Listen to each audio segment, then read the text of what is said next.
Good evening. The hour of 6 p.m. having arrived, I will call to order this regular meeting of the Planning Licenses and Development Committee. This meeting is being broadcast live on the City of Keene YouTube channel and channel 1302. The video is also streamed on the city's website and posted on the website by the end of the next business day, barring any technical difficulties. Copies of the printed agenda are available in the wall pocket as you enter the meeting room. The public and other city councilors will be recognized to ask questions and comment on agenda items under discussion. After being recognized, all remarks are to be made through the chair. I will not recognize an individual a second time until everyone who wishes has had a chance to speak. Anyone who wishes to address the committee is asked to go to one of the microphones in the room and identify themselves by name and address prior to speaking. Written comments from the public will be accepted at the city clerk's office until Tuesday at 1 p.m. I will now call to order this regular meeting of the Planning Licenses and Development Committee and declare a quorum present. So thank you everyone for coming this evening. We're winding down here at the end of the year. We still have a pretty decent agenda. Our first item is a presentation by the Heritage Commission, from the Heritage Commission's annual report. And we have the Heritage Commission Chair here, Molly Ellis. Welcome.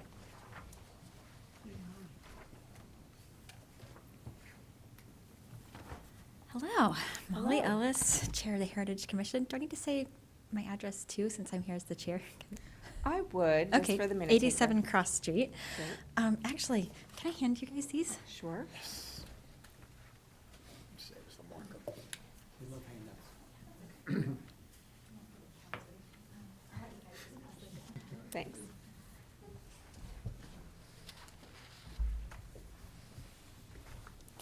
Sorry, I love a handout.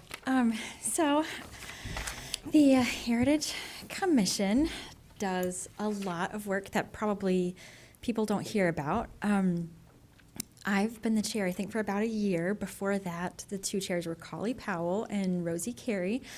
And three of the biggest past projects that we worked on were the extant historic carriage house and urban barns. The commission hired a consultant company to do a survey of carriage houses and barns in the Washington Street, Court Street neighborhood, and to survey those and just find out like which of the old carriage houses and barns are still standing, because usually the city only hears about these when they're about to be demolished. So we wanted to find out which houses still have old barns, because when these houses were built, people had horses and carriages, and some of them were actually farmhouses. My house was an old farmhouse. This total project cost was $11,666, but the Heritage Commission received a grant for $10,000, and we paid about $1,200 and put in some in-kind cost of our own. One really big one, which we're really, really proud of, was the crowdsourced neighborhood mapping / Keene Italian neighborhood project. This one is so cool. CGIS Solutions was hired to create a customized crowdsourcing application for a public-facing mapping tool, which sounds like nonsense. But the idea is that you create a website, there's a map, and people can go on the website, on the map, and pick, say, a street corner, and they can enter their own photo, like, that's the house where my Uncle John grew up, and here's a photo of him standing in the yard with his dog as a toddler. And they can put a caption, they can tell a story, they can talk about anything, any type of historical information, heritage. So this website was created, and then, which we paid for with a grant, which we solicited, and then our next portion was that we invited members of the old Italian neighborhood, which I, as a newish resident to Keene, did not even realize there was an Italian neighborhood. But we interviewed people of Italian descent. We went out and took photos of of houses that are still standing and compared them to old photos to do kind of a here and now, which we then uploaded those photos onto the map. We interviewed people and like videoed interviews to find out like what life was like in the 1920s. That's when a lot of people of Italian descent came to Keene to work on the railroad. So we learned all this fascinating stuff and uploaded this onto the website. So you can go block by block on the website and see like, oh, somebody's, Uncle Sal lived here and Auntie Maria lived here and they went to this school and the kids learned, were taught by nuns in the convent. And anyway, it's really awesome. We're very proud of it.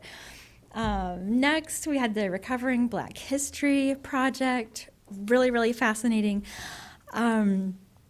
We, in partnership with the Monadnock Center for History and Culture and the Black Heritage Trail of New Hampshire, we hired a public historian, Dr. Cabrera Baumgartner of Northeastern University, to do a lot of research and contextualized research that we put in a lot of grunt work down downstairs and at the Historical Society, and we were like combing through terrible writing that is very hard to read, and then she and her graduate students were contextualizing a lot of this, synthesizing this, creating narratives. That was also really cool. I meant to bring a photo of me here with several of her graduate students, and she came and presented at the Historical Society last year. It was really fascinating, and the project is meant to learn about the history of Black people in the Monadnock region, and our portion was specifically here in Keene, but also to put the focus on Black people instead of like, oh, there was a white person who helped a slave escape, but to just really focus on the lives of Black individuals, which is kind of rare. The project we're working on right now is to create video of Main Street and the square as it is right now before the construction project, and to do a little bit of historical context for some of the buildings when they were built, and then really just to talk about how they are now, like talk to someone who lives there or someone who works in this building, and just kind of create a snapshot of Keene before the whole infrastructure project happens.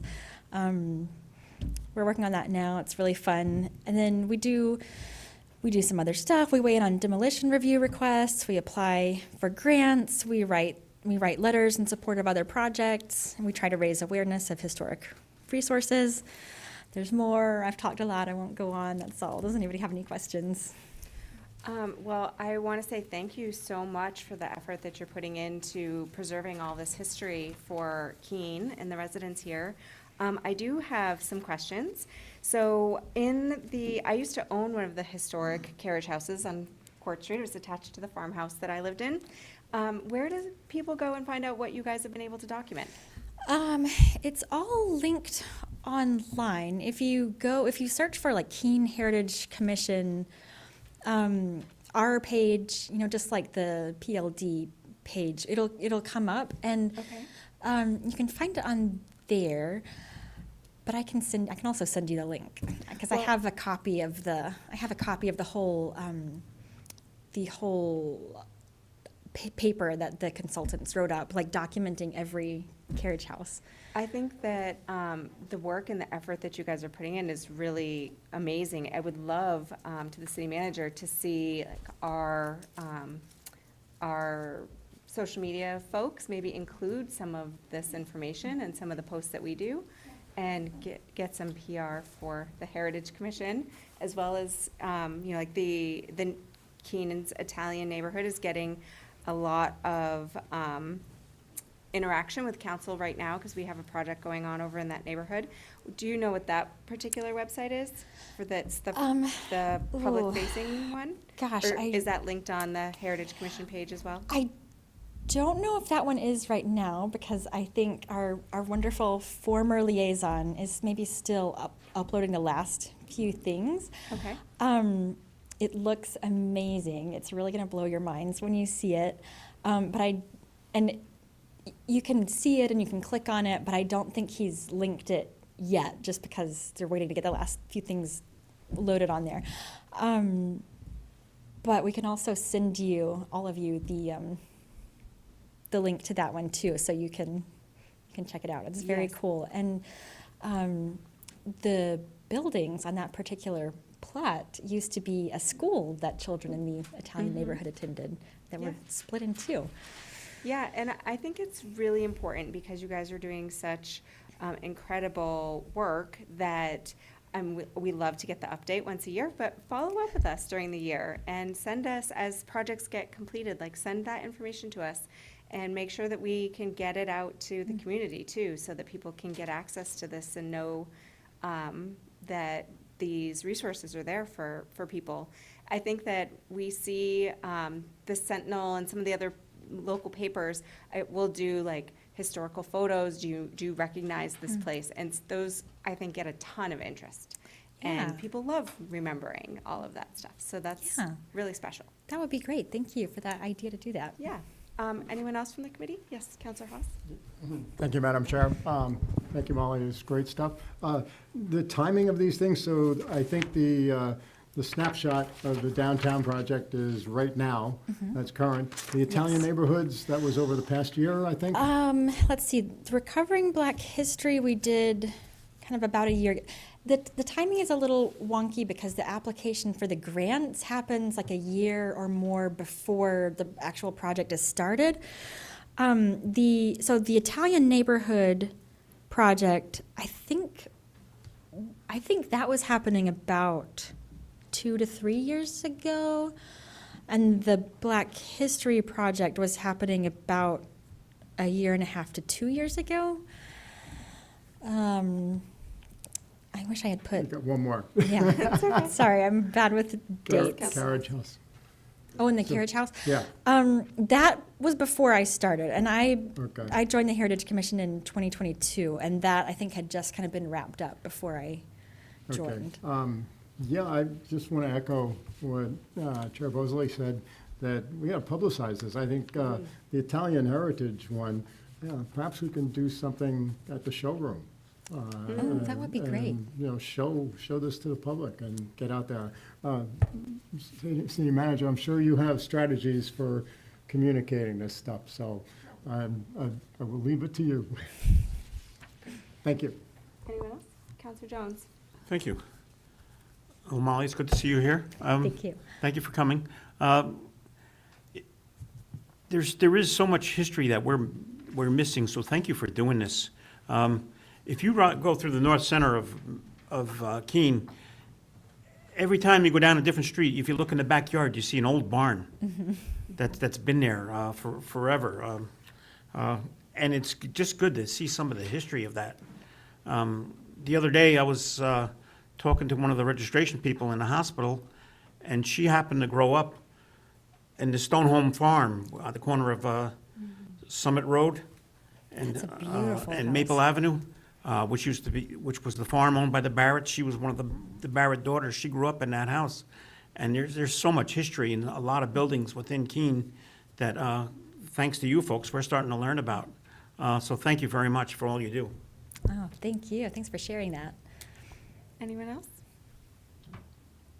Okay, thank All you right. so much. Thank you. Anyone from the public wishing to speak on this? All right.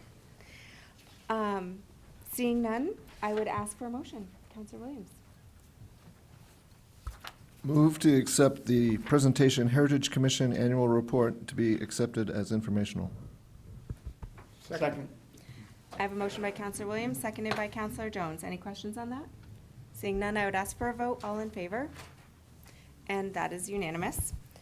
Our second item tonight is our continued discussion on the request for consideration of an ordinance amendment to regulate the muzzling of dogs, and a draft ordinance. And I think that the city attorney has provided us with some language this evening. Do you want to get us up to speed on what you've come across in your research and what you presented? Sure thing, thank you. So last time we all met and spoke about this, September 10th, we talked about the law change in the RSA that authorizes municipalities to require vicious dogs to wear muzzles. In looking around, I see other towns are also working on the same question since the RSA was changed, which is interesting. So we're all working on this together. But in listening to the input that we had last time, a lot of the conversations we had at the committee, we discussed ideas about a strict muzzling requirement that is for when a dog is found to be vicious. And just to call back to existing code, a dog will be vicious if they bite, attack, or prey on game animals, domestic animals, fowl, or human beings. It's in section 1035. We also talked about the nuance of dog behavior and training, like how a dog might be found vicious but may not be necessarily dangerous at home with its owner.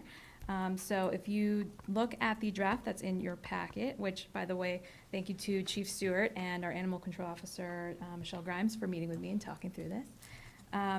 In the ordinance section A, that is where the requirement is for a dog that's found to be vicious to be muzzled. And that does not apply when they are on the owner's residence or property. All draft language, happy for any feedback, of course. The highlighted section there is that the muzzling requirement is for 2 years, and that's highlighted because it was talked about, but I wasn't quite clear if that was something you guys were looking for, if you want it to be indefinite or limited in time. So it's really just a placeholder. We can certainly talk about that. We also talked about in the last meeting about giving the dog and the owner an opportunity to earn its way out of the muzzling requirement. So if you look at Part B, there is a ability for the dog owner to present a certificate to the animal control officer that shows that the dog completed a reactivity class or one-on-one training with a certified trainer. That and our animal control officer spoke with me about what that might look like, and I put in language there that is for the animal control officer's discretion to accept it, so it's not like clearly fake or anything like that, or if it's extremely old, just in their discretion makes sense to lift that muzzling requirement. Otherwise, I've added a couple provisions based on what we talked about as well, about what happens beyond the requirement for muzzling or training in section C and D. Section C imposes a $50 fine if the owner does not muzzle their dog when they're required to. It might sound a little low, given our other fines, and that is because a muzzling authority is in a specific part of the RSA that only allows violations to be $50. But some maybe relevant good news is that the RSA is going to be changing, has already been changed, is going to be effective January 1 with much higher fines for the traditional fines that we see in the forfeiture provisions. And I can go through that if you have questions. Michelle flagged that for me that's happening. And then in section D, RSA does allow the animal control officer to have authority to take a dog into custody if the owner fails to quote unquote abate a nuisance. And that would include failing to muzzle a dog if it's been ordered to be muzzled. So that is something that law already provides, and has parked it in here in case you want that to be part of the scheme for the muzzling requirement. Okay, great. Thank you for walking us through that. Counselor Williams, do you want to get us started? You brought this before us. Did you have a chance to review this and give us some thoughts? I did. I think this is very strong work. Thank you very much.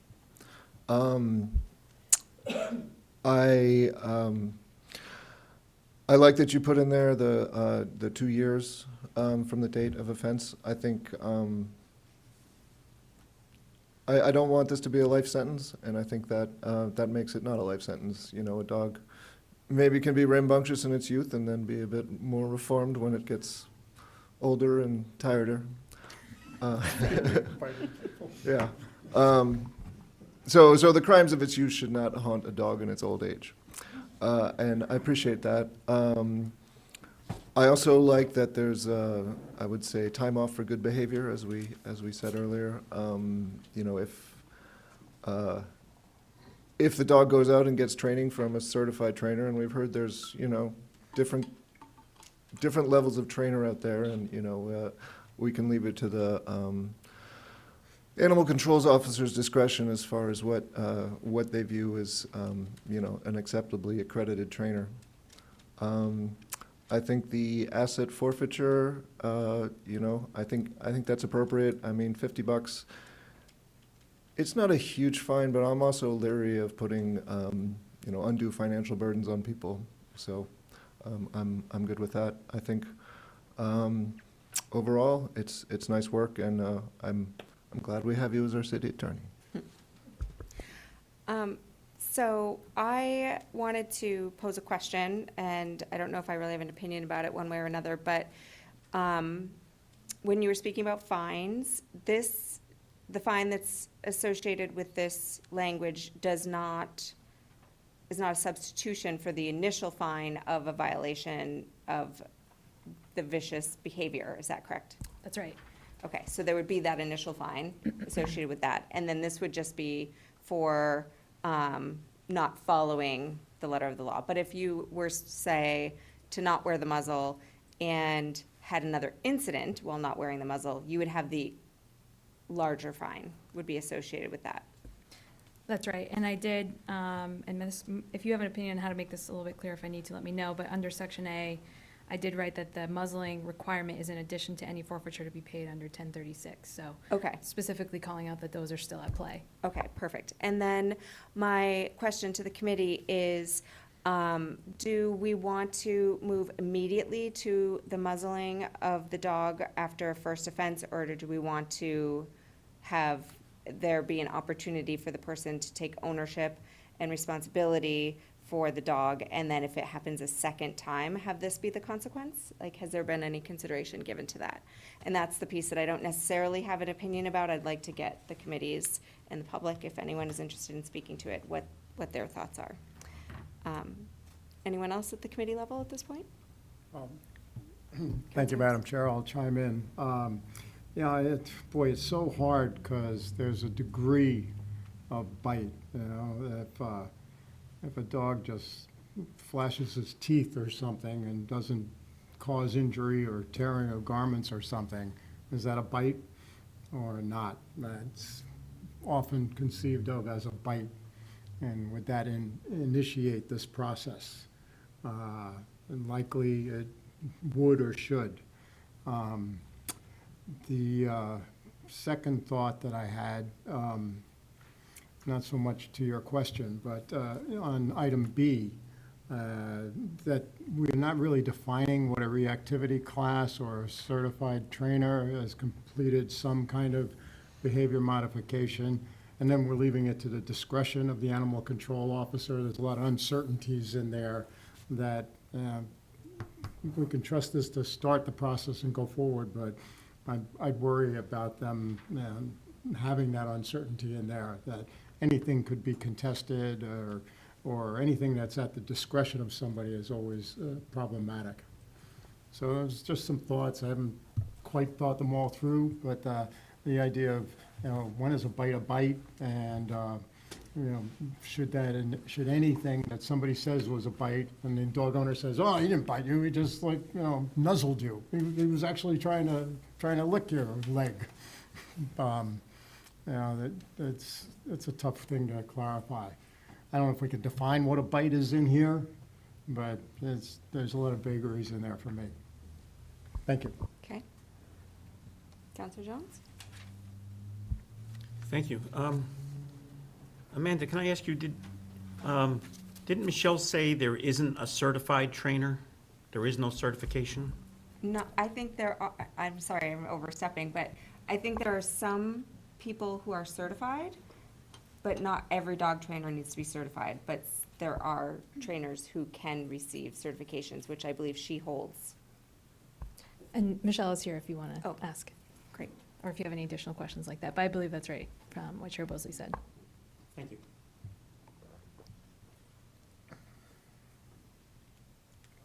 Anything else, Counselor Jones? No. No? Okay. Okay. So do we, Counselor Williams, sorry. Well, just, kind of to respond what Ed was saying, and to what you said, I feel like if a bite is big enough for them to be fined for it and be declared a vicious dog, I think that's a clean enough line for me. Okay. And I think one offense is appropriate. I mean, we're trying to protect people here, so I wouldn't want that second bite to, really cause some damage. Okay. All right, I'm going to open it up to the public. Is there anyone from the public who'd wish to speak? Yep. Name and address for the minute taker. Michelle Grimes, Animal Control Officer, Keene Police. So I wanted to just give some insight, just as an FYI, questions and thoughts about definition of bite. So in the professional training world, and in courts, oftentimes they use the Ian Dunbar bite scale, which is a professional scale of 1 to 5 that's very defined as to what level a bite is. That is something that I utilize as well when I'm looking at the type of bite. And that is, I'm happy to share that. I don't have it with me tonight, but I am happy to share that, but just as a thought. So is there a level then that you would determine rises, and without understanding what the scale is? Sure. Let's say like a level 3 bite rises to a finable vicious dog. Like, would you associate those? Right, so for instance, a level 2 would be considered a dog that nips at somebody's pants but doesn't actually put teeth on skin. Okay. That's considered a level 2, just as an instance. So kind of going into my other thought process about when is an appropriate time potentially to put a muzzling ordinance into effect, depending on whether it's a first-time offense, second-time offense. Personally, my only concern would be that the way that it's currently written, stating that under the section, a dog is considered nuisance, menace, or vicious, depending on if the dog is at, and in E, it says if it growls, snaps at, runs after, or chases. So again, depending on, I guess I'm thinking back to thoughts about I don't want a dog to be punished for something that it considers, for it wanting to make sure that it is safe. In other words, 2 dogs meet each other, one is not acting appropriate, kind of getting Right. to the hearsay of. However, it's also concerning to think that if we did it at a second, I guess, second time that it happens, but the first time is a certain bite level. So I am with you in wanting to define that a little bit better. Yes. Because I think there's a lot of gray area, unfortunately, with behavior. Right, and I think that ultimately, and I remember as part of our conversation, I definitely had the feeling that this was gonna fall on your lap, right? Because you're gonna be making these determinations, and you're going to be the one who is, opinion is going to be questioned when Sure. someone doesn't get a decision that they like. Right. So was my concern. Also, like, how do we follow this with the dog, tracking it, that sort of thing? Right. I just wanted to say one Yes. other quick thing about just certification. And this is something that I'm very passionate about because the industry is unregulated. So for instance, if you are a registered nurse in human medicine, you have to have that certificate to legally call yourself a nurse, right? You don't have to have a legal certificate, if you will, to call yourself a dog trainer. There is one industry called the Certification Council for Pet Dog Training, CCPDT, that offers a actual credentialed certification, if you will. There are many other organizations in the dog training industry that also have likewise and may at some point be more accredited, if you will. So in our conversation, when I said I want, regardless of who's making the decision at the time as to whether or not the dog gets time for good behavior, my personal and professional opinion is I would want someone who has some type of professional certification behind them versus just being able to say, I'm a dog trainer and I've been doing this for 10 years and I'm working with them one-on-one. So, Yes. So, that's great. I want to go through a couple of things individually. If we can go back to the bite scale. Sure. So can you articulate like what level 3, level 4, level 5 is? not not verbatim, but okay. level 5 is death. I'll Okay. put it that way. Okay. So level 2 being the NIP, 1 would be lesser than. And I wish I had printed it out to bring it with me, but when you think about level, Okay. oh, yes, yeah, if okay, don't you can, mind. you can Counselor Google it. Madison, Ian can you Dunbar. Turn your microphone on, please. Yeah, so I Googled it. When you, Thank you. so there's 6 levels. Oh, excuse me, 6, yes, okay. The 6th level is fatal. Level 1 is kind of like no skin contact. It's called a pre-bite. It's Like basically, a- it's kind of like that. Level 2 would be a skin contact with it without puncture, so. Without puncture, You know, yes. Yeah. not really breaking skin.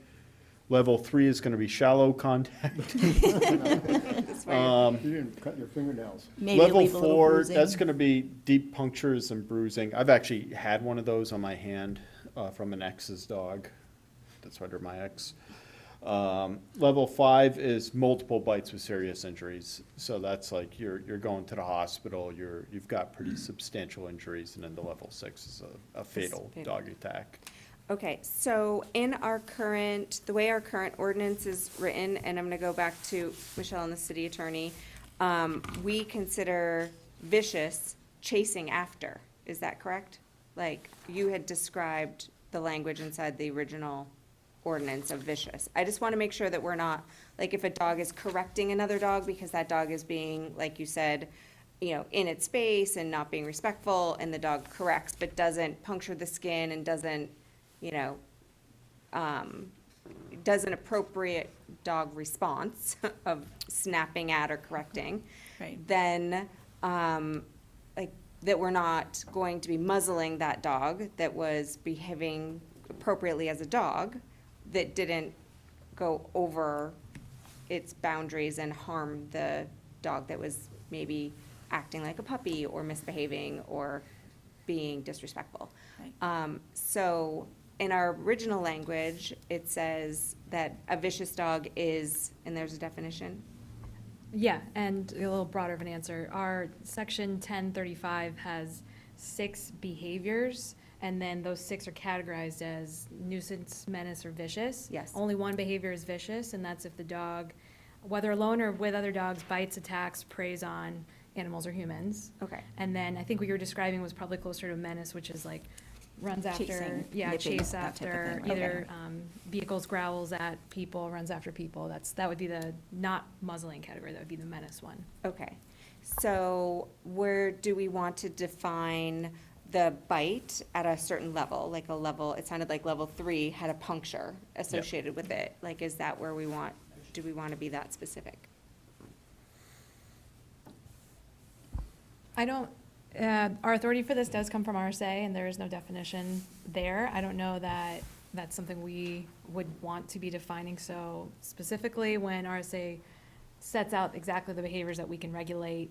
If we did add in a definition on it, we would maybe be leaving that shadow of blessing from the RSA, because we'd be changing what the RSA says we can do, you know, adding a gloss onto it. I don't know we have the authority for.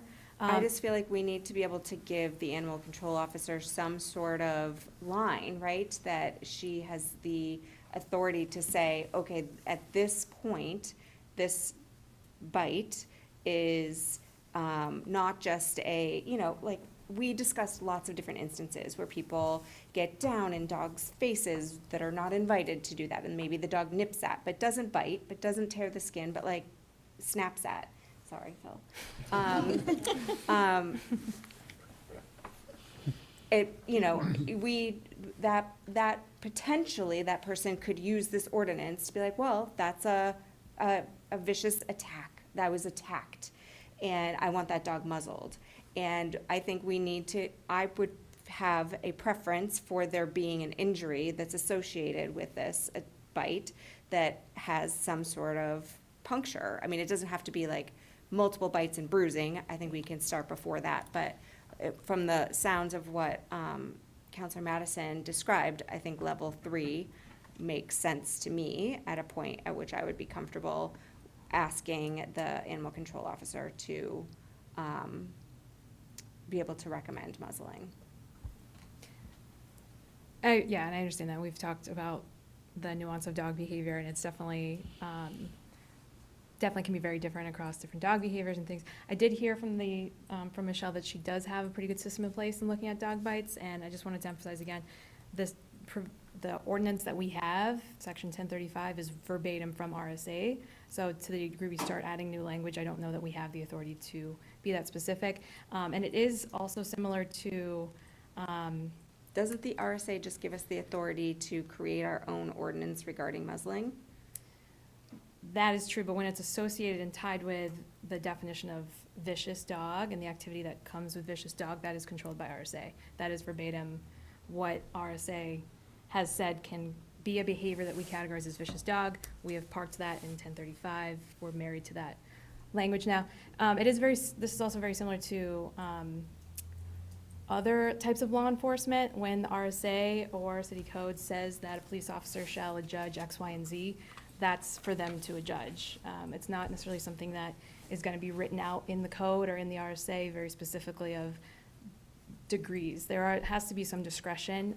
This really does go back to the conversation we've been having about nuance and behavior. The more we try to be exact in what the animal control officer's authority is, the less authority she's going to have to act judiciously and equitably in these situations, and that's something I would really recommend we leave with somebody like that in our code. I just feel like we need a policy. And if you won't let me write it into the ordinance, then the department needs a policy on it, and it needs to be really clear. Because I feel the exact opposite of the way that you feel. I feel like it's protecting the animal control officer to have that, so that, because we don't know who that person is going to be. And it could be Michelle, who thinks that this is the point at which we should muzzle, and then the next animal control officer could be like, yeah, no, that's not a big deal. Now, all of a sudden, we're treating people differently, and we are not following some sort of common response. And I think when the public has different consequences, that's going to open us up for liability. So I would like to see, if you're not comfortable with us including it in the ordinance, that the city manager work with the animal control officer to make sure that there are some very clear policies around how and when this type of provision will get initiated. Okay. Counselor Haas? Thank you, Madam Chair. City Attorney, so in 35, we define vicious dog. So this ordinance, 40 only comes into play if the dog has been adjudged vicious under 35. And you said we have 3 categories in 35. Then do you recall off the top of your head, of course, what they were and how they Nuisance, defined them? menace, and vicious. Yeah, but at what scale of the 6 degrees of bite They do they don't. come into play? That's the problem, is so vicious is just any bite. So that's It could be- level 3, yeah. No, it could be, I nipped at you and didn't. Yeah. That hurt. That's my point, is Yeah. that, Okay. and any dog will do that if but they might not do it viciously. They might be doing it because they don't have words. They're a nipper. And so if you are in their space, they will behave in a certain way to ask you to leave their space, but they might not be biting you. And that's So- the nuance of this. So as it is, it's the most broad interpretation of what vicious could be that is left to animal control officer to judge. Unless we write it into this ordinance or create some sort of policy. I want to be careful with what we call the broad interpretation. I mean, like I said, there's a menu of categories in the RSA that we, the city, municipality, have the authority to choose from and assign to our own categories. Section 1035 is the previous city council having assigned which behaviors fall under which category. So I don't know that I would say it's the broadest. Of all the categories in the RSA, only one has been selected by our city to qualify as a vicious dog, and that is the only category that includes, as far as I know, bites. Is just that one That's that's correct, under but vicious. what we're hearing is that a bite is on a scale of 1 to 6, and 1 is to bite at and to not even touch. And that dog doesn't, in my opinion, deserve to be considered vicious and muzzled. So I think without some sort of direction on that could possibly happen. Or it could be demanded to happen by the person who feels violated who maybe was not injured, but has an emotional reaction. And so I think that you're asking, without clarification, the animal control officer to be put in a very tenuous situation where they're gonna be making decisions about these without clear policy on it. And so it's gonna create, if different decisions are made for different people based on whatever emotional reaction is happening at that moment, then you are creating an opportunity for liability, in my opinion. And I also don't want to see dogs that aren't actually biting to be put in this situation where they're gonna be required to be muzzled. So I don't know how we get there. Can I share Yes. another thought? So this may be semantics, but two thoughts. So E, under menace, nuisance, vicious, so it says if it growls, snaps at, so that would be a nuisance dog in the eyes of the law, okay? Earlier, when I had mentioned utilizing a bite scale in a professional setting for training, I would not use that as my black and white interpretation as somebody calls me and says, my dog was bitten or I was bitten. I look at the overall presentation of the information, what determines, the environment, what were the dogs doing, who was involved, all of that kind of stuff. So when I say we, meaning me, look at the bite scale, I don't mean that as my be-all, end-all, that if they fit into any of the first two categories. Personally, I wouldn't mark that dog as a vicious dog. Okay. Because those two behave, level 1, 2, 3, what have you, level 1, 2. Dogs don't miss on accident.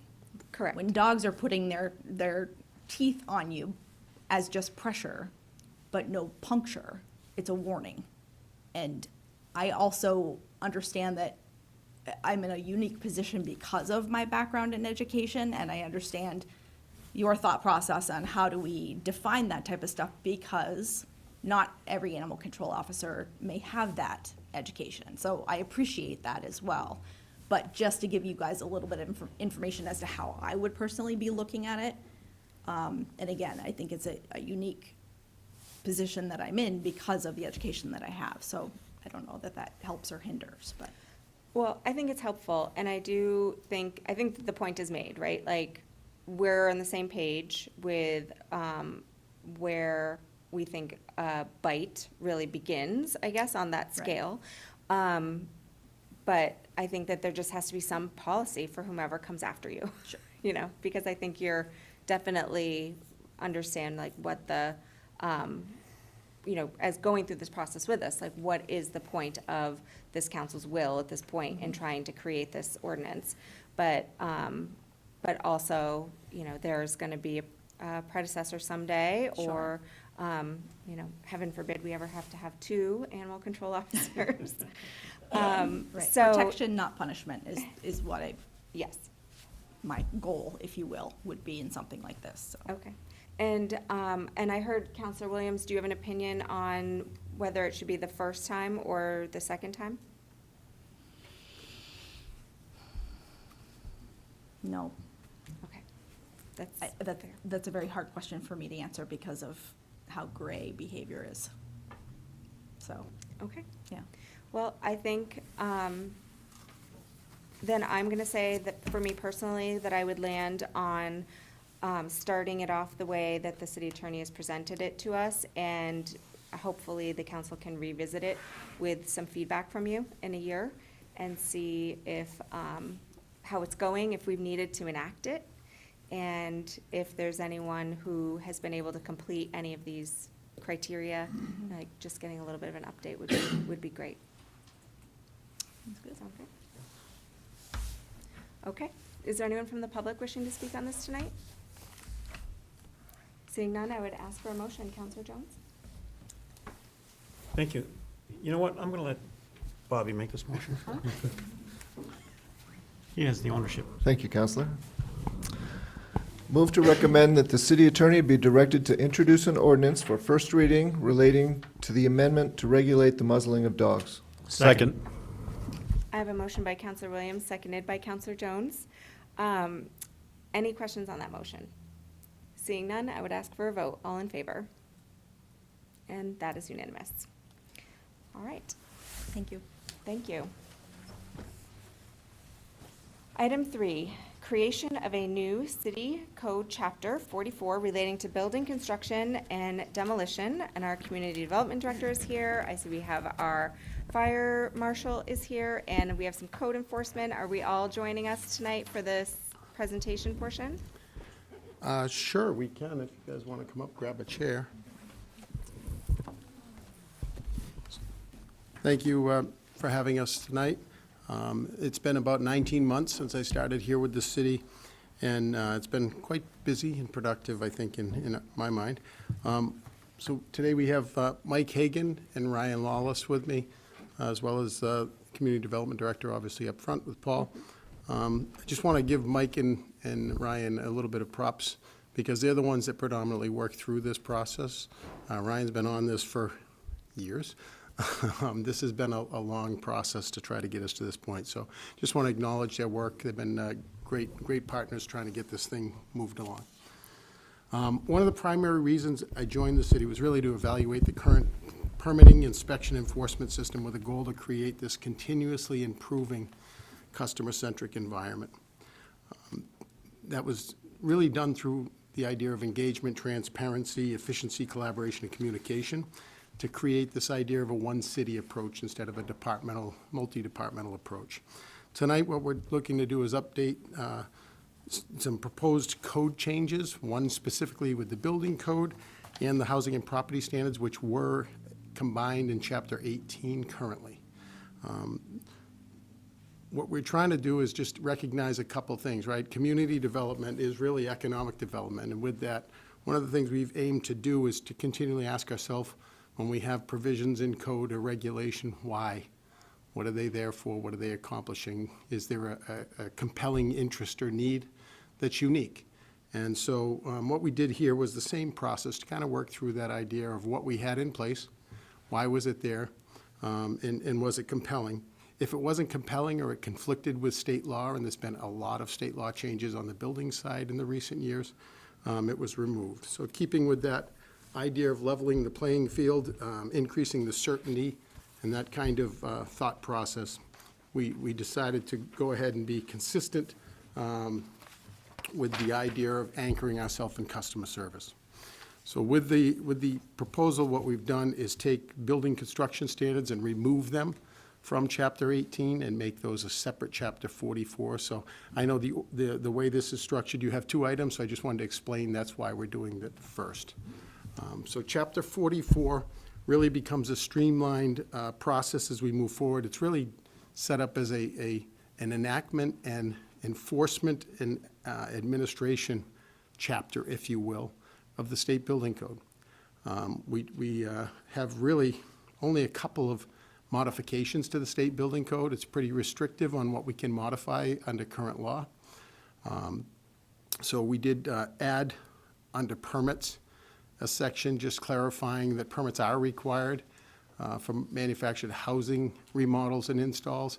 We ran into some challenges with that with the storm last year, and a lot of back and forth about they're not required, they are required. And so we want to make it very clear, which is why that is added in 44.5. Design criteria is something that is in the residential code. This particular table is just filling out what it is for Keene. It's already there. It's already an adopted standard. It just puts it in one spot so that everybody can kind of access it and without having to worry about it.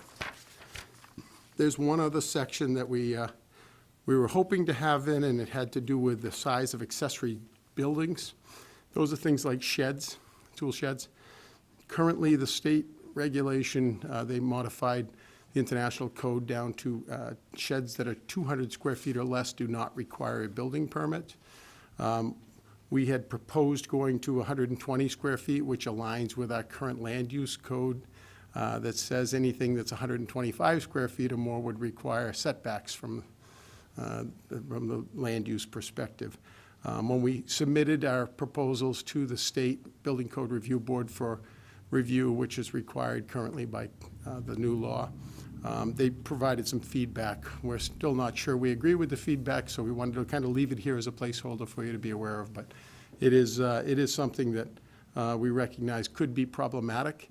If it stays at the 200 that the state has, then we may look at, making some modification on the land use side so that we have some unity.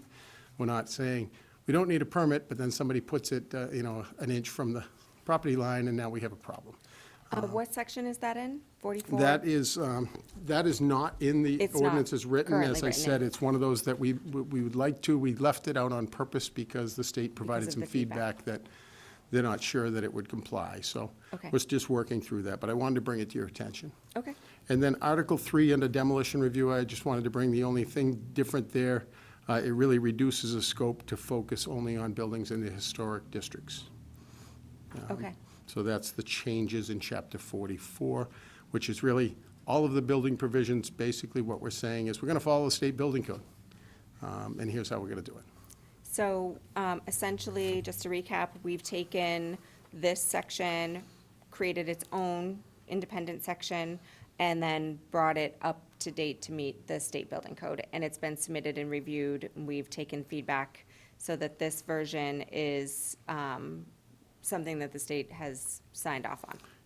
Yeah, they did a preliminary review. After it's enacted, we are obligated to send it back to them. Okay. And is it Micah? Basically, we can't enforce things that are unique. We're not doing anything different than what they're doing anyway, so it's kind of nebulous. But we would have to go back to them. They would review and approve it and put it on their webpage as an approved ordinance, if you will. Okay. Confirmed ordinance, yeah, for compliance. Does anyone have any questions for the gentleman? Counselor Haas? Yeah, thank you, Madam Chair. Yeah, thanks for this. It's good to be coordinated and organized like that. Having a separate section makes it easy to reference. I'm just curious, it's probably defined somewhere else that I don't know about, but 4413, the demolition permit section, you reference a demolition review committee. Who's the demolition review committee? So that is something that exists currently, and I apologize, I didn't give that a far enough review. Basically, we do have a committee currently. Ryan, do you have any, or Mike, do you have information on that? Am I looking at it? Currently, the ordinance has been in place, that portion of the ordinance was put in place about 10 years ago. There was an RSA that allowed for a committee to be formed. There were three.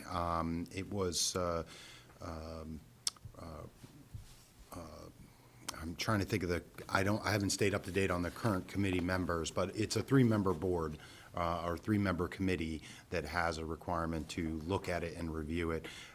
They did away with the committee so that it's just administrative portion of it, just to make sure it meets those requirements, and it's only a demolition delay. It's not they can't stop you from demoing it, they review it as that portion. So it's part of community development. Correct, yeah. Okay.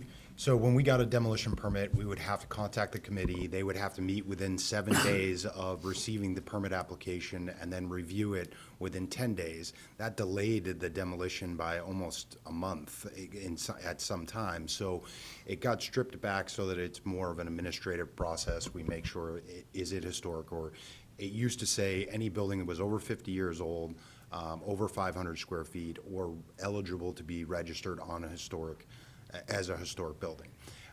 We've stripped that back as well because to review there's a lot of 50-year-old garages that are over 500 square feet and that have no historic significance, so it just kind of slowed down the permit process. So what we tried to do, again, in transparency, to streamline the process. So we've stripped the 50 years. It goes only to the historic district or eligible for being historically registered. And there's criteria for that. And just to clarify, that the committee is not members of community development. Yeah. They are appointed members, I believe, through the mayor.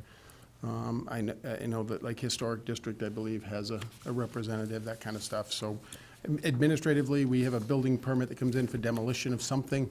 If it meets the criteria in the current ordinance, we contact the committee members, they get together, they review it. The committee exists and is ready to go. It's doesn't have to be formed ad hoc. Yep. Thank you.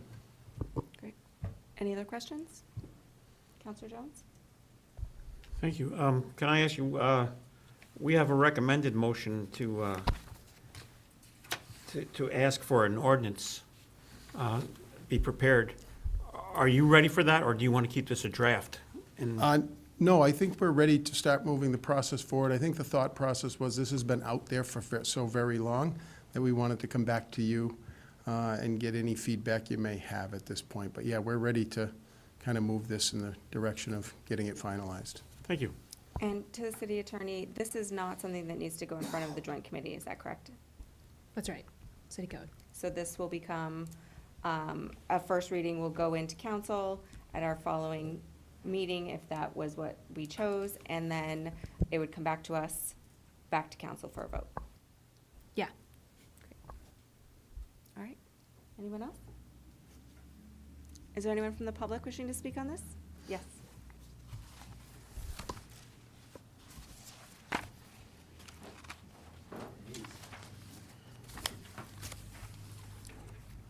Toby Towsley, 500 Washington Street, Keene. I just want to make a reference on this. We're talking just about the chapter 44 now, is that correct? Correct. Yeah. So in the background part of this, it states that the city is allowing cities and municipalities to have more restrictive code than what is up at the state. And I just something that is lost upon the problem with our existing homes or what are we're searching for more affordable homes. And by making, these guys aren't suggesting this, but I'm just making you aware that the one thing the city of Keene doesn't want to do is make more restrictive codes. This is the one single thing that makes housing expensive, is codes. Every single year, they add more and more layers of codes. And not is it confusing, but it's also expensive. And in my lifetime, I mean, this has just gotten prohibitive. And that is the single biggest reason. I don't care how much zoning changes you make and everything, you're never going to beat the code problem. And so just beware to not make more regulations to make it even worse. And like I said, I'm just speaking so you understand that that could be dangerous. Thank you. Yes, thank you. Anyone else? Yes, Molly. Thank you. Molly Ellis, Chair of the Heritage Commission, and I live at 87 Cross Street. I just wanted to say that we at the Heritage Commission have the Demolition Review Committee. There are 3 of us who are on the commission. At least two of us have to meet to go out and see any proposed demolition sites. And almost always we're just like, oh, wow, well, this is a dilapidated pile of rubbish, and sign off on it. But if it were something of historical, value, we might try to, within the 30 days, arrange some type of, way to preserve something. But that hasn't come up in my time. So usually we're just like, oh, yep, demolish. Thank you. Thank you. Yes, in my experience, I did a development in I believe, 1700s tavern that had a ballroom upstairs, and we converted it into a school.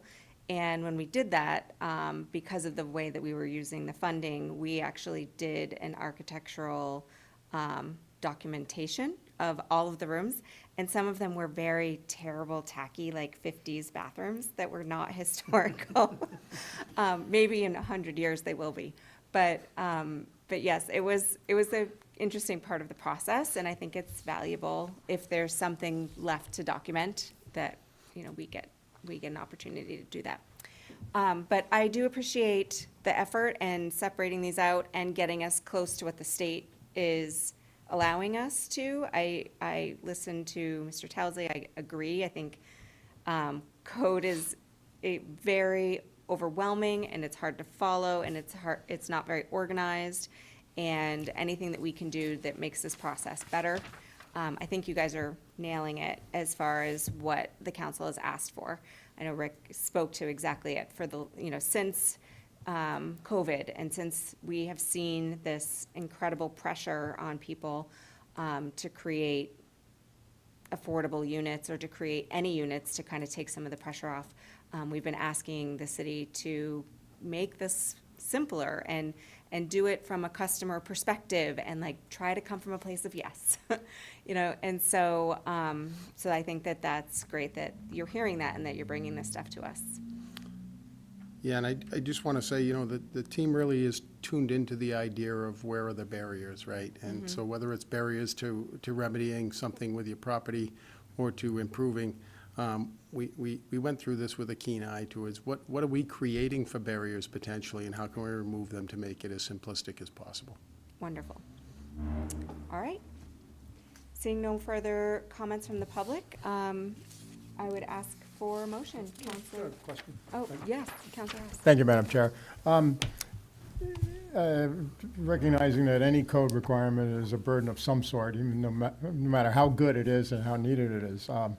What's the downside of not doing this?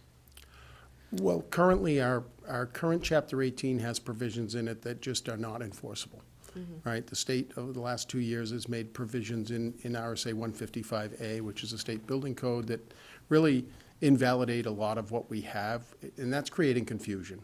And so what we're saying is, let's not have our own playbook. The folks that build in the town next to us are the same folks that build here. The folks that design are the same. So why don't we just create a unified playbook so that we have a better chance of getting it right the first time? And that's really what this does. Okay, I like the part, the timing of the demolition permit review and the pressure on the demolition committee to come back with findings and all is pretty tight. That's 30 calendar days go by very quickly. So that, hopefully that helps a little bit. So, thank you. Anything else? All right, Counselor Jones, I would ask for a motion. I would move that the Planning License and Development Committee recommend the city manager be directed to introduce the ordinance for first reading relating to the creation of a new city code, chapter 44, relating to building construction and demolition. Second. Motion by Counselor Jones, seconded by Counselor Madison. Any questions on that motion? Anyone from the public? Seeing none, I would ask for a vote. All in favor? And that is unanimous. I don't think you guys are going very far. Our next item is the update to Chapter 18 of the City Code, Property and Housing Standards, and we have the same gentleman here with us to talk about this, and I think we started a little bit to talk about how we're separating potential new Chapter 44 from the previous Chapter 18. Do you want to let us know where we leave Chapter 18? Sure. So, thank you. Really, the big push on Chapter 18 was to do a couple things. Really, it was to align it with other regulations, predominantly the land use code. We're using different definitions currently. We have things that conflicted with the building codes. What we really tried to do in looking at this was to kind of create alignment between the different regulatory arms, if you will. So just some highlights on things that are in the new Chapter 18, just for your edification. The reason it is not in a what I would call a marked up fashion is because essentially because of the wholesale changes we made to strip out one section, and that would require realignment of everything else. The previous city attorney's recommendation was we did this as essentially a full replacement instead of looking at it as just a change. So that's kind of the explanation as to why. So what I will do is just go through the sections just to give you the kind of high level what's different. And why. So under definitions, really, we updated definitions to match building and land use code definitions so that we wouldn't have folks in one realm looking at something differently, right? It created a bunch of confusion because land use treats uses, for example, very differently than the building code does, and the end user doesn't understand that. So we've tried to align things. That's one important piece. Under Article 2, it used to be called hazardous buildings. We've realigned that to the statute. The statute calls them unfit structures. And so really, there's just a realignment to comply with the statute, which is RSA 48A. In Article 3, property standards, we removed items that were really enforceable in other codes. Because community development and this kind of stuff all merged together, we had building things which only are in play when there's a construction project, and then we had these other things that were more operational and maintenance issues. So we tried to get those blurred lines by separating it out. So in Article 3 in property standards, we removed those things that weren't part of property and housing standards, but were more like construction standards. We allowed, currently, the Chapter 18 says you can have 0 unregistered vehicles on your property. That created some disparity. So if you have a rural property and you have a plow truck, for example, it's not reasonable to think you're going to register the plow truck to plow your driveway, yet somebody in downtown that doesn't have that kind of stuff still has a single vehicle parked on a parking surface that's approved, and yet technically it's a violation. So we did some research with other communities and other cities in the state to find out how they handle this. And consistently, we found that everybody says basically one unregistered vehicle, no problem. More than one unregistered vehicle, then we actually take some sort of action. And that prevents us from getting into, I think, what the real issue is, which is, having a junkyard-esque feel come up. So that's a change. We also spend an enormous amount of time chasing things like unregistered vehicles. And so it really is a huge time suck on the staff. Trash containers, the next one is a change, kind of looking at the setback requirements, and Ryan can speak a little bit to this if you have questions, but really what it deals with, especially with corner lots and some other things in rural areas, it kind of clears up what I would call some disparity. And it makes it much clearer for us from an enforcement perspective and a lot more uniform throughout the city, depending on what zone you're in. Currently, it really creates a burden. So we feel that this will streamline that. Recreation and camping vehicles, it really brought them into line with the parking standards for motor vehicles, right, approved surfaces, that kind of stuff. In Article 4, under housing standards, it clarified that this is only for rentals, which is what the RSA 48A says. So it wasn't really clear, so we want to make it clear that the housing standards are really focused on rental property. We also added a requirement, and this is going to be something new, a requirement for posting of emergency contact information so that the tenants, code enforcement responders, and the like can actually know how to get a hold of somebody off hours and at all times. We run into this literally daily, oftentimes many times a day, when we can't find the owner of a property, we can't contact them, we spend months trying to find them, and in the meantime, you might have somebody who's a tenant that doesn't have heat or doesn't have water, and it really gets problematic. So other cities do this. We're proposing to do the same thing. So if you're running rental property, the expectation is that you have on your property just it can be a piece of paper, behind a picture frame if you want. Just something that says, who's responsible for the property, how do we get a hold of you? That's really what it's geared to do. And then the other thing we did was change the heating facilities, the heating standard. Currently in our regulation, it says 70 degrees. The state's regulation says 65, so we changed it to 65. We get calls all the time about the heat's not working. Ryan goes over and checks, and we're at 69 degrees. It's just 65 is more consistent with what the law says. It puts us in alignment. And then on the last section 5, property and housing standards enforcement, it just clarifies the process and moves us really more to an administrative appeals process. And then with the remedy to any discrepancy there in the district court. So as you were speaking, I was just, as a real estate investor, I have a couple of questions. I have a property that's 4 townhomes. Where would you want that notice? In each individual person's residence, where there's no common hallway? So a townhouse, by definition in the code, is considered a single-family dwelling. Even though it's a 4-unit multi? It's a multiple attached single-family dwelling by code. Okay. So what we're really looking at is those multi-unit dwellings. That have common, Yeah, the multi-unit dwellings are where we run into problems. Ryan, do you have anything to add on this? Yeah, I mean, it's even with those types of properties, to be honest with you, when you have any landlord that's not present in Keene tends to be one of the harder ones. Even some of the Keene landlords, people change numbers, cell phones change, property management staff member changes all the time. So I think kind of coming up with a centralized location and a four unit like you represented, a townhouse, maybe something we would need to clarify or work individually with in those specific cases with that property owner. is there an opportunity for a property owner to call, would you call the fire department, would you call community development to say like, these are the properties that I manage. Here's our on-call system. Like, is there a way to do that that would alleviate maybe this posting? So we've had something similar to that for years. We do put property information in. The problem becomes maintenance of that information. Okay. And so we have in our current ESO response software, we have property files, and we do, every chance we get contact information, and if we ask for 3 contacts, and within 2 months, the third contact's no longer there, and it just becomes a complete nightmare to manage. And what we found historically is that when we need that information, the information is not up to date, it's inaccurate.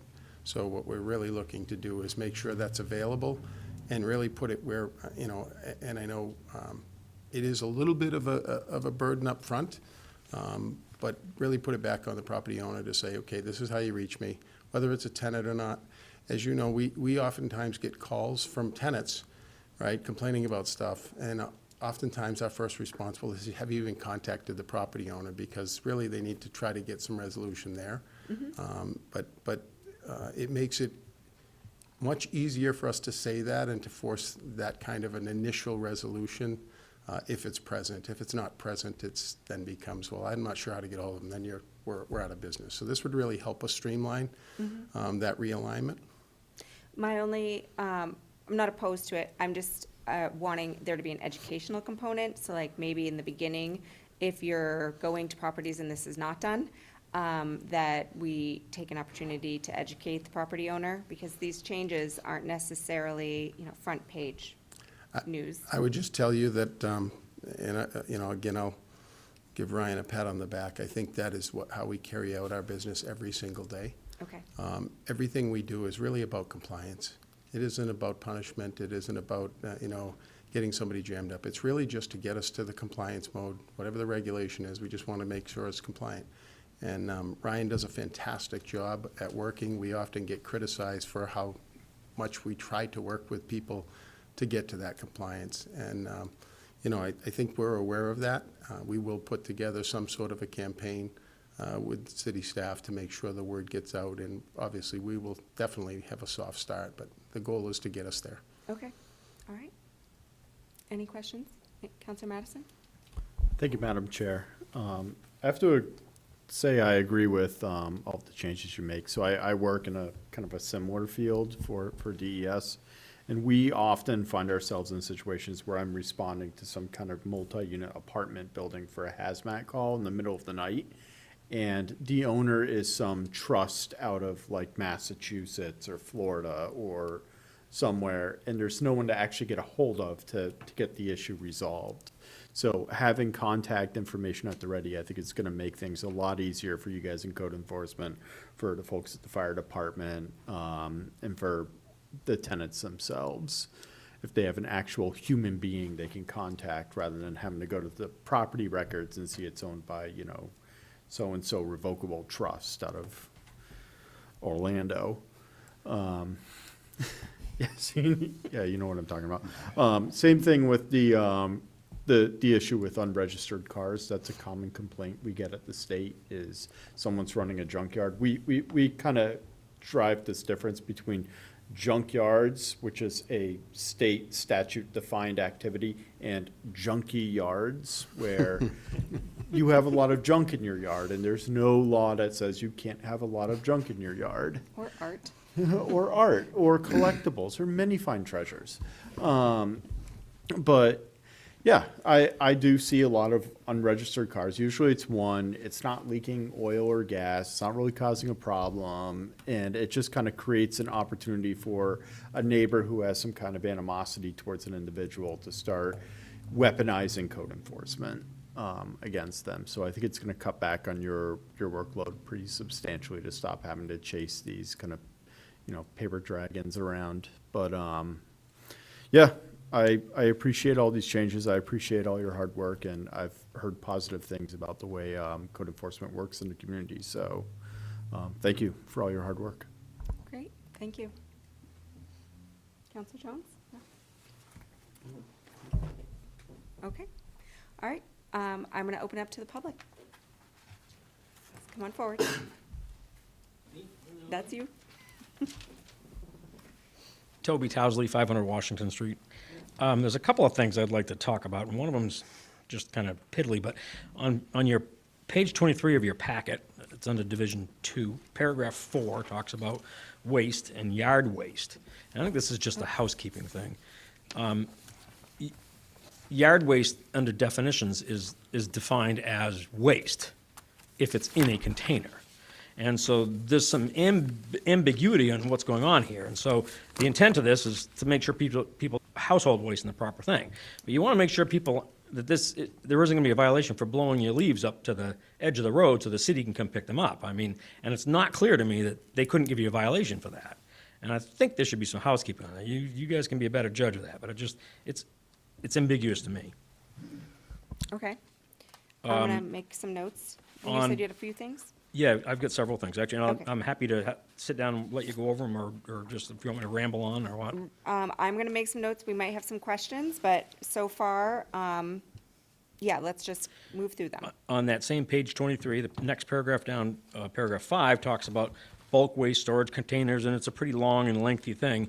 And it goes into a remedy. So if you have a violation on this, trash is overflowing, and somebody's contacted about it being overflowing, it says remedy shall be done within 12 hours. And that's just unreasonable length of time. I mean, if somebody's notified at 4 o'clock in the evening, that has to be remedied by 4 in the morning. I mean, that's just an unreasonable length of time for multiple reasons. One, the recycling center is closed at 3. You also have an ordinance that doesn't allow dumpsters to be picked up before 7. So under what circumstance would you even get that done? And so I think you need to allow more time for that. It just seems unreasonable to me. Like I said, I think it's just a house cleaning thing. Okay. On page 25 is the notification of rental properties. And so I take exception to the single-family thing, because a rental property, under definition, is any unit that is not occupied by the owner. So that could be a single-family home. And so this says all rental properties has to post this notification. So all 4 of your things would be posted. But if you just had a single-family home that you lived at, you rent it out, you'd have to do that as well. Or an And- ADU, potentially. Like if Everything. you're living on site and Right. you had an accessory Exactly. dwelling unit. But it's a little more burdensome than just putting your name on there. It's also asking a whole bunch of stuff to go on there. It's, I don't know if you read it, but there's, name, address, number, and which is all fine and good, but then you have to go on a statement noting about disputes between fire code and all this other stuff, and address and telephone and website of the community development outfit, and, I mean, that's not my responsibility to give to them. And you guys, I'm assuming, know that I'm a landlord, and I think it's a little over the top. But furthermore, they certainly know how to get a hold of me and you, Kate, and it's never an issue, It's that trust down in Orlando. So how are you going to get them to post this on their building to begin with? And that's the issue, is it's them, not me and you. And so I don't think there's any teeth in it. And I just think I think it's dumb. But furthermore, even if you have, the tenants that are living there must know how to get a hold of the trust in Orlando. And, how'd they rent the place in the first spot, And so, but you want to be cautious that we're not putting a sign up there that says, hey, in case of emergency, call your landlord. What do we tell them? Don't call 911? You want to be cautious on this. And I think they should be thinking a little bit about it. The whole idea seems stupid to me. I get where these guys don't want to get inundated with calls. I absolutely get that. But you know what? Keene Housing gets calls. Same thing, because the tenants just don't want to confront the landlord, and they just want to whine to somebody, and that's what that is. And this won't end them calling community development. If they think it's going to stop tenants calling them, they're nuts. Anyway, that's my spew on that. Okay. Page 29 is the appeals. And so the appeals has been changed. And what the appeals is administrative, that's right. But I guess maybe I missed something that Rick had said. But it looks like the cop pulls you over in the car, and the cop goes, and your appeal is to his department staff, and that's it. You don't get to go to court. That's what it looks like to me in the appeals. And maybe I'm mistaken. And so this is kind of the fox guard and the hen house here. And so, is there any other further appeal, or do you go, Ryan comes out, gives me a thing, and then I appeal to Rick, and then they said, nope, sorry, you're out of luck now, there's no more appeals. That's the way I read that, and that just isn't right. Okay. You should be allowed to go to the Board of Appeals. That's it, thank you. Okay, thank you. Anyone else from the public? Yes, Laura? Thank you. Laura Tobin, Center Street. I was really excited to see the information posted about who your landlord is and who to contact in case of emergency. A couple years ago, we had a situation where a neighbor of mine asked me if I knew a way to get in touch with the owner of the building because his basement was flooded. So he had been staying in a hotel. The phone number I had went to an answering service that was only operating between the hours of, I think, like 7 p.m. and 7 a.m., and there was no daytime number. So you couldn't even leave a message during the day. I think that information is necessary for tenants to have, and as the idea of shifting to a more customer-centric operation, I think it's also important to recognize that the renters also are part of the city as well. And so being able to service them as well, even though they don't own the property, to be able to help them do that. A couple of things that when I went through and I read this and compared it, I think my hope is that this will be helpful in resolving issues that maybe weren't clear what the resolution was before. Flooding from rain, that didn't seem like that was addressed. There's something about basement flooding, but I didn't see anything where the whole building was flooded from the roof. So roof structure, which I would appreciate considering if that's an option. Also, windows that don't work. There are areas that seem to imply that the expectation is that windows work, putting in screens, things like that. But when I came because I had come here because my windows wouldn't open, so I think 4 out of 5 of them couldn't be opened. And I was told there wasn't anything we can do. I hope that now it's kind of more clear what the intent is and that it's all in one place, and maybe that will not be a problem. In terms of the heat, I'm not sure if there's any way to incorporate this, but first of all, when I complained that my heat was turned off, I was told that it's standard practice in this area for landlords to turn the heat off when it's included, I think, April 1st. So they actually turn off the heat. So it might be 20 degrees outside, but you have no heat. Also with when walls are not insulated and I'm required to heat the building myself, to heat my space myself, the expectation that to do that when there's no insulation to supplement the heat can be challenging. So if there's any way to address that, that would be great as well.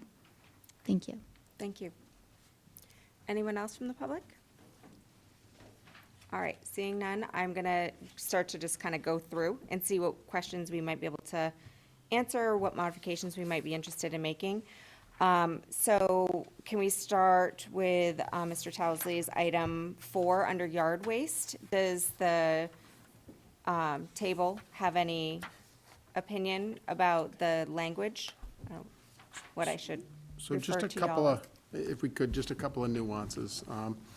Yard waste, meaning vegetative type matter, right? And solid waste or sanitary waste being 2 other different things, right? So when we talk about yard waste, one of the challenges we have is accumulation of waste. There's several things that collide here depending on where you live in the city. So there are forestry regulations if you happen to be up against what's termed a woodland, that would prohibit certain activities that's outside of this. But yard waste in general, I think the intent here is that you don't have a bunch of yard waste, out and about. Ryan, why don't you give some examples? Yeah, so I would actually just turn to page 19 and look at the definition. And Mr. Tousley, I think, mentioned the definition. It says when it's placed into a waste storage container. So if it's in the reference he gave, like raking leaves to the side of the road, it would not be in a container, storage container, so therefore it would not be considered yard waste. So we're talking about yard waste shall mean grass, trimmings, leaves, tree branches, similar ornamental plant material, and shall be incorporated in the term waste whenever yard waste is placed into a waste storage container. Right. So only in that instance. Correct. Okay. Mr. Tousley, did you want to add something? The ambiguity gets, when, I gotta look it up here, but when you're looking at the actual way it's written, not as the definition, I agree with this, but where it's written, it says that waste and yard waste shall be brought to and put in containers. And that's the wording it's in the very first paragraph of that thing. And so it doesn't specify that now which yard waste we're talking about, the yard waste that's in a container or the yard waste that's just yard waste. And that's my concern, is this could be construed as all yard waste shall be brought into a waste container. So it doesn't become yard waste, though, by definition, until it's into the container. So I understand what you're saying, I completely And I guess understand what totally. I'm thinking, it needs some Yeah. housekeeping, maybe make a separate paragraph or a separate I- I line see- or I something. see what you're talking, the You second know, you're because it talking could be about. construed that way, you know, and that's my concern. So, so we are still in a draft format, so I don't know if there's like a word that could be added that would make that clear. Yard waste as defined. It's yard waste, it's considered waste. Is it, and I don't know if this is appropriate or not, I'm wondering if we can't get support to move the idea forward with the understanding that the first draft will incorporate those changes. Yes, exactly, Right, yep. so we'll certainly take a look at that and try to find a way to make sure that's very clear. To make sure that Remove that's that clear. ambiguity. Yep, and in section 5, I tend to agree that under the examples, 12 hours seems pretty unreachable, but maybe 24 hours? So let's just, I just want to give a couple of examples Yes. on why the 12-hour is important, right? The remedy is simple. It's really to get the stuff into a container. And that can be remedied fairly quickly. What we find is that we have consistent problems with certain places having undersized waste disposal containers on purpose so they can pay less and then they get overflowed all the time. This really plays into one of the challenges that we're seeing an increased problem with, which is rodents. And we have an increased rodent problem. So we're really trying to focus on getting trash in particular containerized appropriately because we do have an increased rodent problem that we're trying to address as well. That's why we think the 12-hour window, yes, it's tight. It's kind of tight on purpose. It's meant to get some action. Usually, we don't end up with the issue, right? We're not there handing somebody a ticket at 12 hours per se, right? Unless it's, it's the fourth time we've had to ask them to remove the waste and we can't get anywhere. And I think that's a kind of a clean way to look at it. Ryan can give you some more examples that are real. I think, that the example Mr. Tousley gave is maybe the extreme that we're going out at 4 o'clock to do this. I reference back to the one that I go to at 8 a.m. Do we really want that there through that next night? Or do we really want to try to clean it up during that daytime hours when they can? And I kind of edge to what Mr. Wood said. We're kind of using it, the extremes. We kind of use some reason and common sense with this. And, if I was to call Mr. Tousley and say, hey, this is here at 4 o'clock, and he goes, yeah, I'll get it cleaned up first thing in the morning. I'll get out there. And I go, okay, if I swing by 10, you think you can have it cleaned up by then? And he goes, yeah, well before then. Then we're moving on to that. But I think by having that time frame in there, it gives us that authority to move that when people aren't cooperative with addressing our compliance, is what we're looking for. Counselor Jones? Thank you. Ryan, can I ask you, would 24 hours not be a reasonable time frame? I guess the question is where does it make the difference? I mean, you can go with 24, you go 36, we could go 4, we could set whatever we want and whatever you folks feel is most appropriate. But I think sometimes 12 hours kind of lights a fire under people that they got to get this done quicker than later. And Next, you know, 24 is, oh, I can't be there until tomorrow at 5. You know, and then we start asking for, you know, instead of 2 extra hours or 4 extra hours, then we're asking for another 10 hours. So I would just be cautious of how far we trickle down. Counselor Haas? Yeah, thank you, Madam Chair. Yeah, I'd be in favor of a longer time frame rather than leaving it to where you're gonna have some flex with the property owner, say, okay, you get it done in 14 hours, that's okay. I'd rather write it to something definite.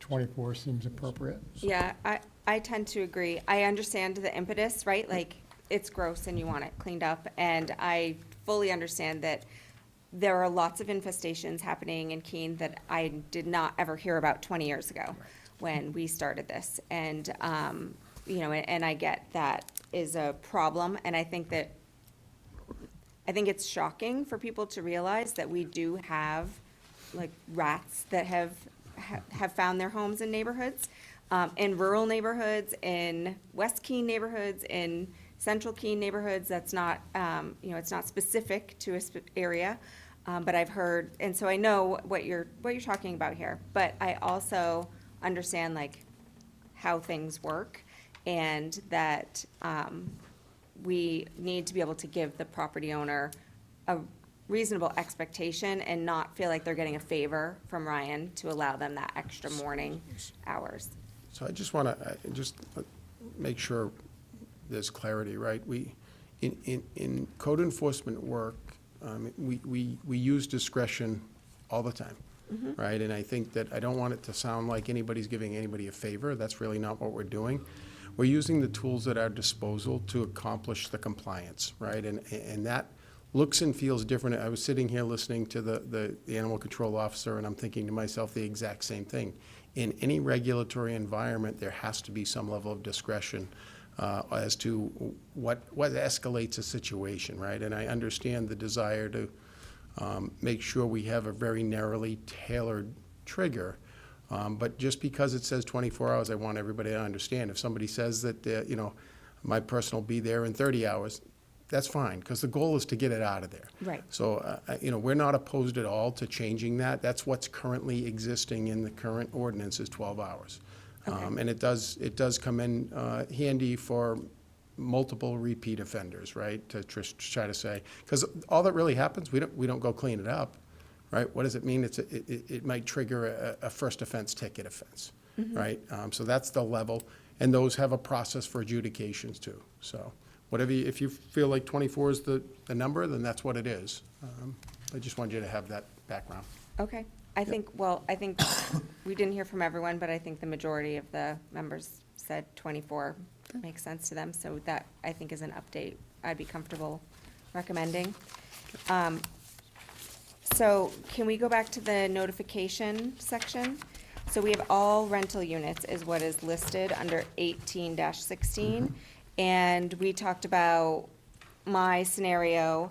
And I want to clarify my scenario because I feel like I said townhouse, but the property is a townhouse style, but it's one deed to one person and 4 units, which, and I want to be really clear on, does a property owner have to put this posting in an ADU? Does a property owner have to, that they're residing on site? Does this property owner have to put this posting in that townhome style home, which would be in someone's private residence?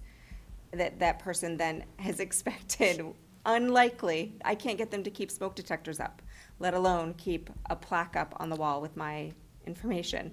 You know, is a single-family home going to be expected? So can we get some clarification around what you really are intending here? Yes, and hearing Mr. Towsley's comments, I think there's room for us to tighten this up a little Tighten that bit up. so that it makes a little more sense. Okay. I don't think our, perhaps adding an exemption for owner-occupied locations, those types of things, those are all certainly reasonable approaches. Yep.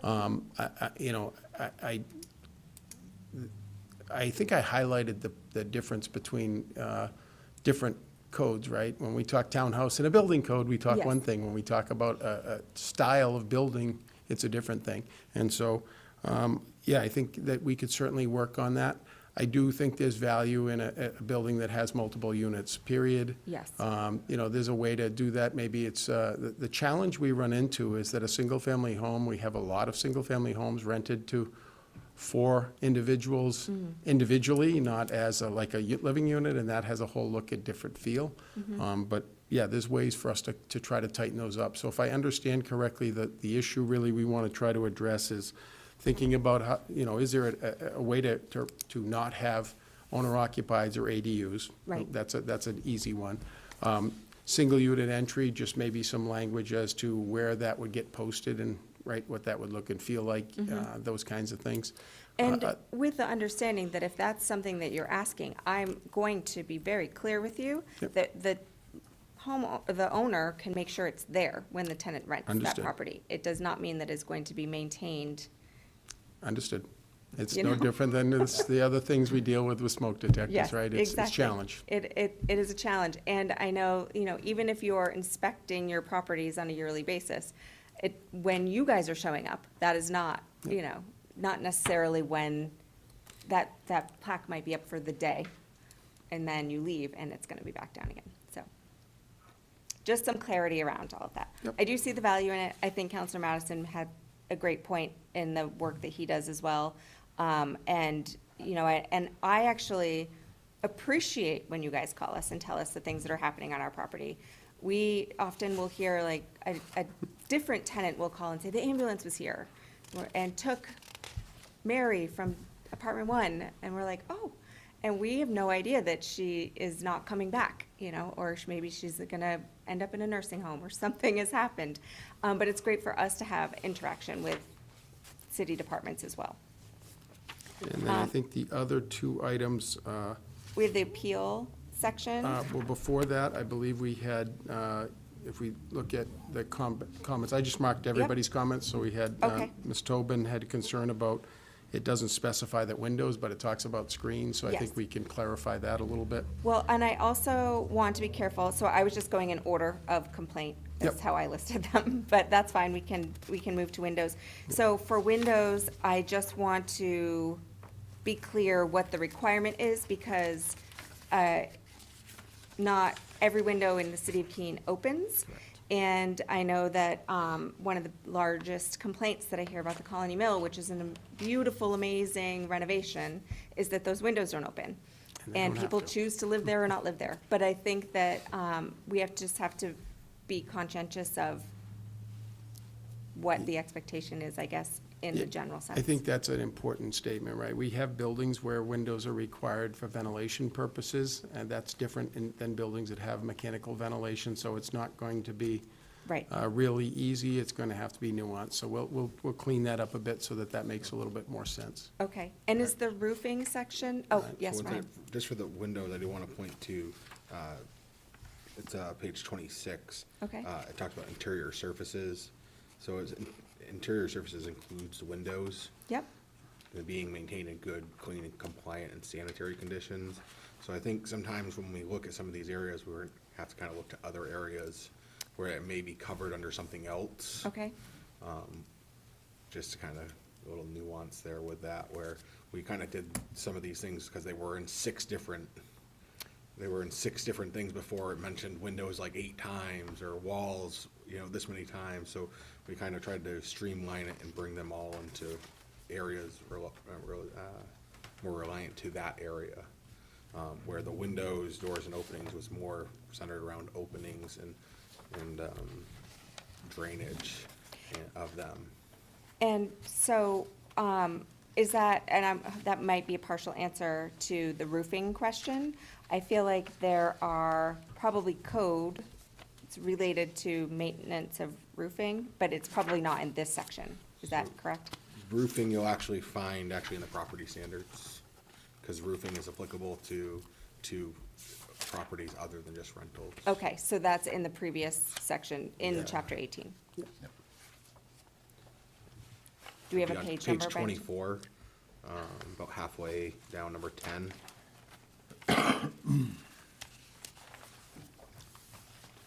So 2 lines above the recreational camping. Okay. Okay.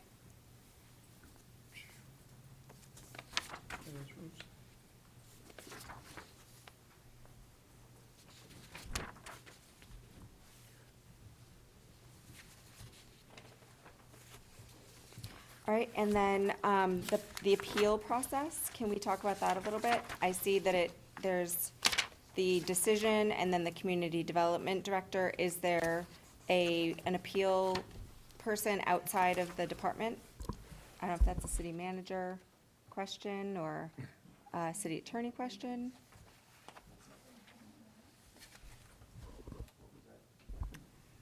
You can go ahead. Do you want me to take it? Yeah, yeah, if you, I mean, yes, please. Sure, we And do then we have can answer the after. Building Code Board of Appeals here, Okay. and the RSA does direct that appeals of building code do go there. We are authorized under law to create administrative appeal, like what is reflected in the text you're seeing. It is standard. We have that with the fire code as well, where it goes up to the fire chief. And that's been blessed by case law for a very long time, to have that kind of second bite to make sure everything's in line before it gets appealed to another body. So should we reference that in this section? If it's not in here, it's gonna definitely be in the letters and violations that I would ensure. Okay. That goes out, but it's not a bad idea to include it. Yes, I would say to include it, just so that people understand that if they're reading through this section, that it follows through with what our common practice is. Do you have anything on that? I think I just emphasize that the main reason for kind of looking at this was, in the 6 years that I've been here, I've had 2 appeals gone forward that went to the Building Board of Appeals, and they both went, why are we hearing about trash on a lawn? This doesn't really fit my expertise. So we kind of came up with that as a reference of, that really doesn't belong maybe in front of a board that's made up of engineers and architects, to be able to hear that some of these may be able to, and generalizing that their concern was actually more financial related to the fine and the fine amount, which maybe an administrative review could have avoided going for that process. So we can definitely add in a little bit more clarity to, if you're aggrieved or don't agree with the decision of the administrative, what your next steps could be. I don't have any experience with this, so I feel like the few moments that I have seen appeals happen from this side of the table revolve around zoning decisions, and which is very different than what we're talking about here. But those do have a process where they have a zoning administrator, and then they have the community development director, and then they have the zoning board. And so it makes sense to me, because at some point we've got to get outside of the house to have the decision supported. Because you're gonna have people who just don't agree with you.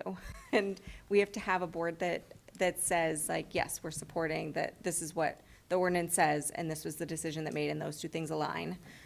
Even though it's not the highest and best use of their Right, so I think skill. it also comes back to a little bit with the RSA, and we'll have to get back with that, probably with Amanda, to make sure that we're meeting that, because some of it refers to actually going to the courts, not even to a board for some of the decisions. Okay, so yes, So, I think just Like, so clarifying for that. example, like if I have an issue with somebody not complying, I don't take it to the board, I take it directly to the courts. Yes. So I think we'll have to make sure we just clarify and add a little clarity to that for you folks. So Yes, that it's clear. any clarity Definitely. is great.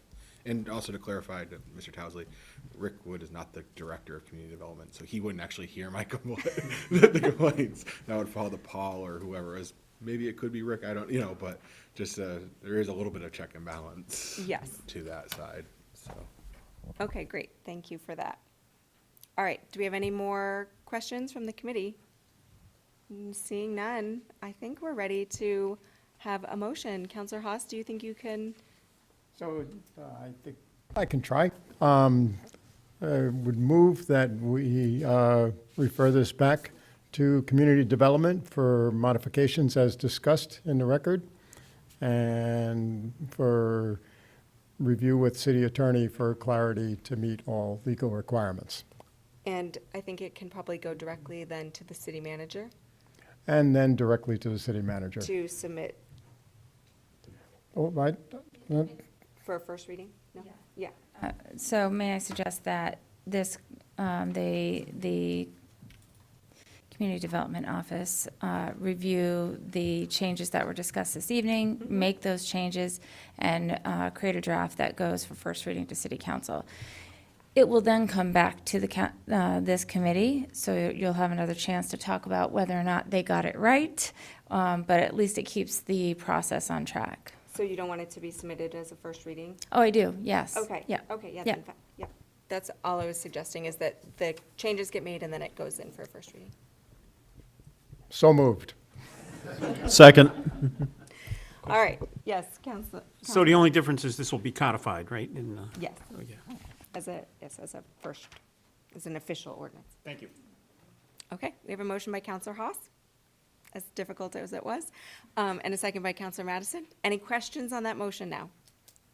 Seeing none, I would ask for a vote. All in favor? And that is unanimous. All right. Thank you, guys. Last item, I think we're getting there, guys, is relating to pavement setbacks and cross-site access, ordinance O-2025-29. This is an item that we have already held a public hearing on, so we will not be taking any public comment tonight. I don't know if we have anyone here to brief us. Paul, is that going to be you tonight? Yes, Madam Chair, I gave Mr. Clements the night off. So just very briefly, this is what staff has thought of as a very commonsensical update to the Land Development Code, Section 9-4-2, Dimensions and Siting. Essentially what this is doing is this is allowing for access, cross-access among commercial properties within the city, which does exist in reality, but the code itself, when we've come across these instances where there isn't cross-site access, the only remedy to actually put that in the site plan is to go through a variance process. Obviously, this has a very definite impact on an effect on public safety, on pretty much a lot of different things that the code is trying to address. So this is really a cleanup in the spirit of really a lot of the things that we've talked about tonight. And with that, that's my explanation, and I could try and answer questions. We'll see if we Anyway. have any. I think our public hearing was pretty quiet. I don't think that we had, there was not a lot of public interest in this topic. I do think that there are plenty of cases where it exists currently. It would be great to have those be conforming or to be able to be allowed to keep traffic out of the city streets if at all it's appropriate, and having the property owners be able to determine that would be, I think, is also a great addition to the ordinance, and I'm satisfied. Anyone have any comments? Counselor Madison, I think we're ready for a motion.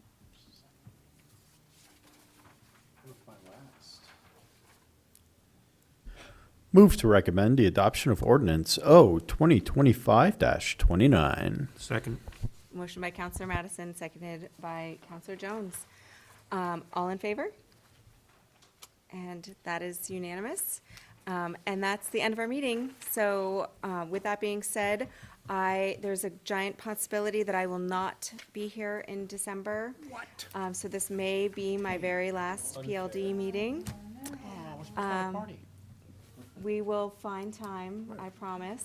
And I get to come back and sit on that side and lobby you great folks to do the right thing after. So I really appreciate getting the opportunity to be here and to chair this committee, and I'm going to adjourn my last meeting. Thank you.